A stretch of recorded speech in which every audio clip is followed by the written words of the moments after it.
What is up, guys? My name is Ryan Souza 18 on the Ryan Souza 18 Forever channel, and this is my WWE Night of Champions 2012 review. Let's get it started. I'm sorry I didn't do it last night.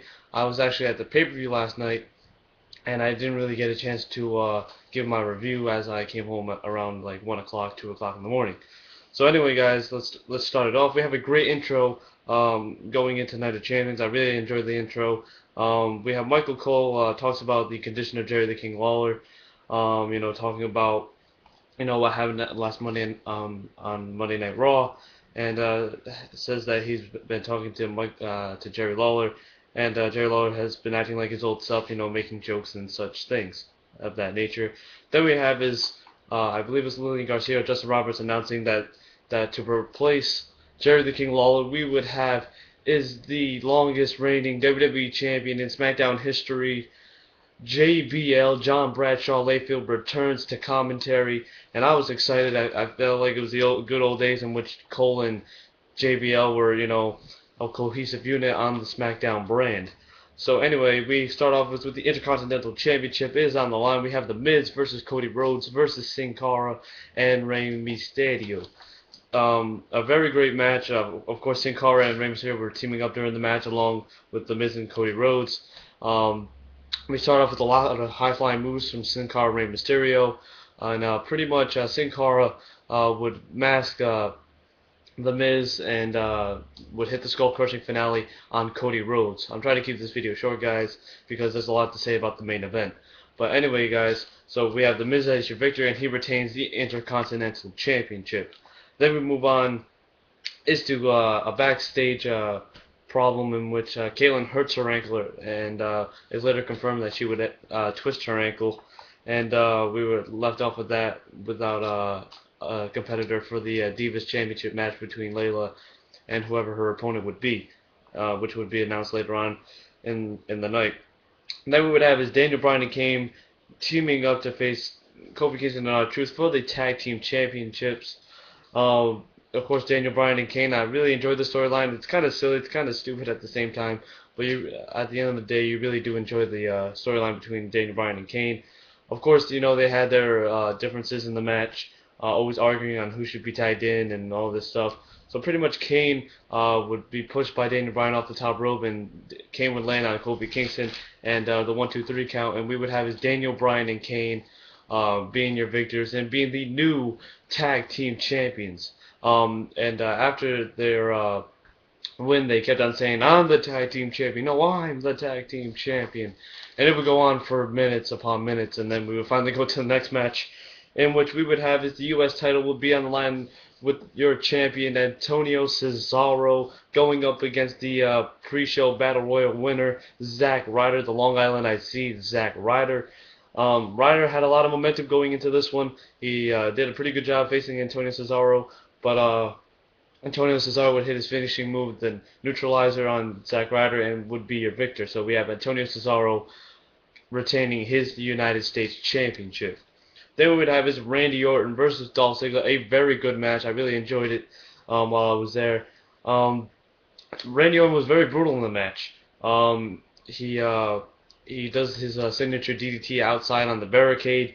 And Orton actually swears in the match and also flips the middle finger as he's setting up for the RKO. But it would be reversed by Dolph Ziggler. And then Dolph Ziggler would hit his fame kisser, which is also the move of Billy Gunn. But anyway, then we would have Randy Orton just throwing Dolph Ziggler up in the air, mid-air RKO, and we would have Randy Orton being your victor, or the winner of the match. Then we would have WWE Divas title is on the line. We have Layla versus Eve Torres. Yes, she would be the one that would be substituted for Caitlyn.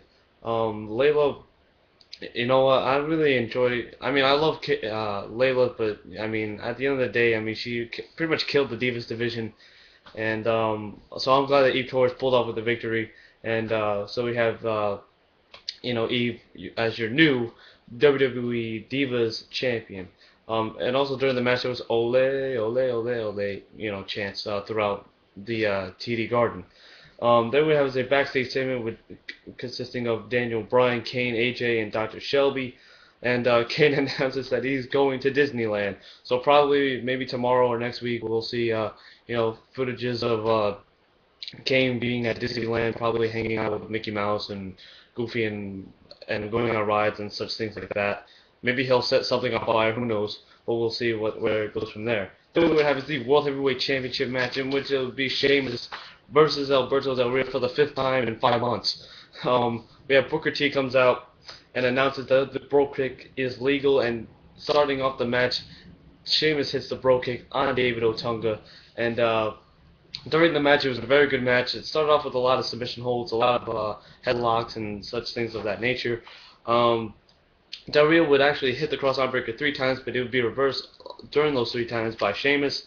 Sheamus tries the cloverleaf, but is reversed by Alberto Del Rio, and Sheamus hits the bro kick out of nowhere and wins and retains the WWE World Heavyweight Championship.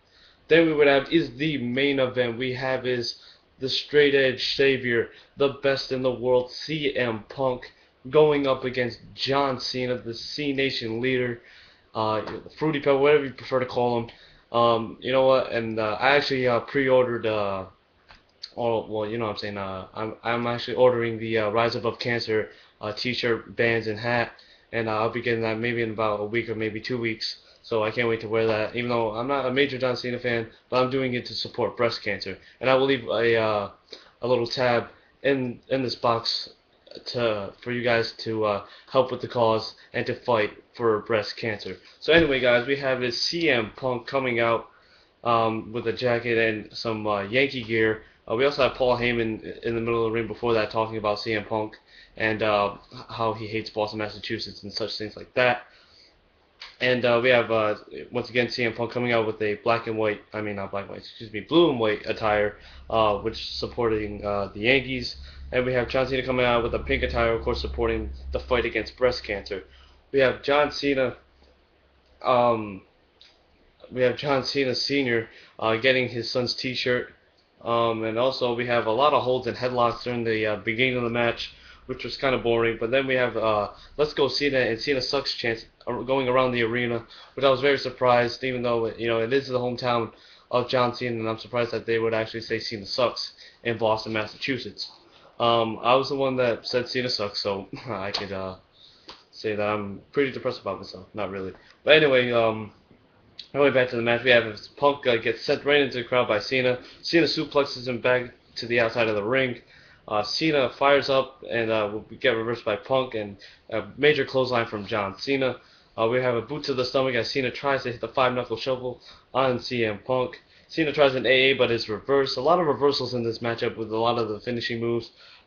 Cena would try once again to do the 5-knuckle shuffle on CM Punk, but is reversed once again into an Anaconda Vice, and then Cena would reverse the Anaconda Vice into an STF, and Punk would reverse it into a crossface. I guess a little bit of a tribute to Chris Benoit.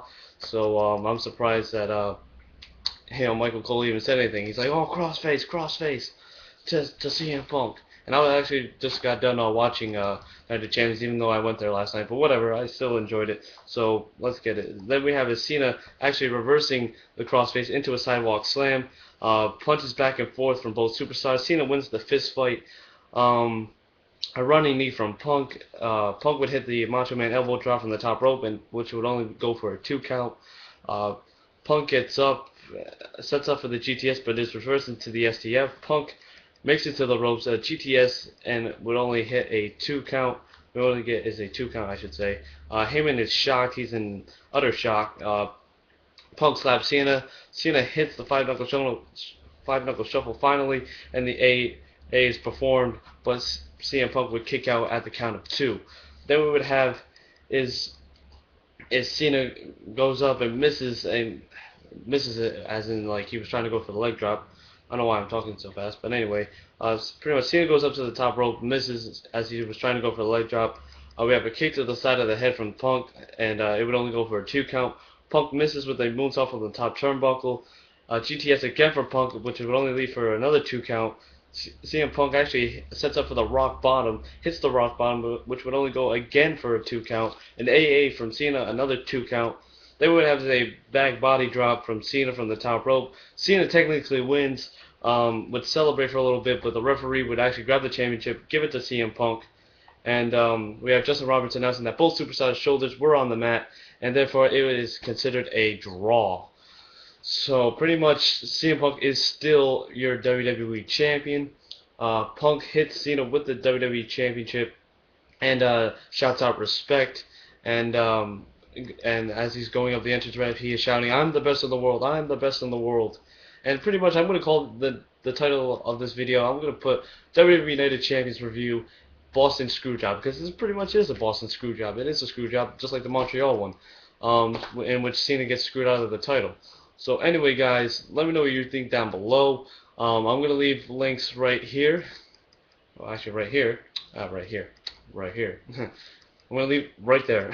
Anyway, I'm gonna leave links around this box where you guys can like my Facebook page, follow me on Twitter, and I will leave a link that way you guys can click on the link that way you guys can support Breast Cancer Awareness Month and help people who have breast cancer to make them find cures for breast cancer. So anyway, guys, once again, let me know what your thoughts are down below. I'm sorry if I'm talking fast. I didn't mean to. I just wanted to make sure that I had enough time to talk about everything in the video. But anyway, guys, once again, I'll be leaving links around this box for you guys to like my Facebook page, follow me on Twitter. I'm mostly on Twitter, and I'm not really on my Facebook page. I don't really update my Facebook page. But you guys can still like the Facebook page, and also you guys can subscribe up above. Don't forget to like this video, once again comment, and don't forget to click the link in which you guys can support and help out for Breast Cancer Awareness Month. So anyway, guys, this has been Bryan 18. Enjoy the rest of your day wherever you guys may be. This has been my WWE United Champions review, and I'm out, guys. Enjoy the rest of your day. Peace. And don't forget to support Breast Cancer Awareness Month. Peace.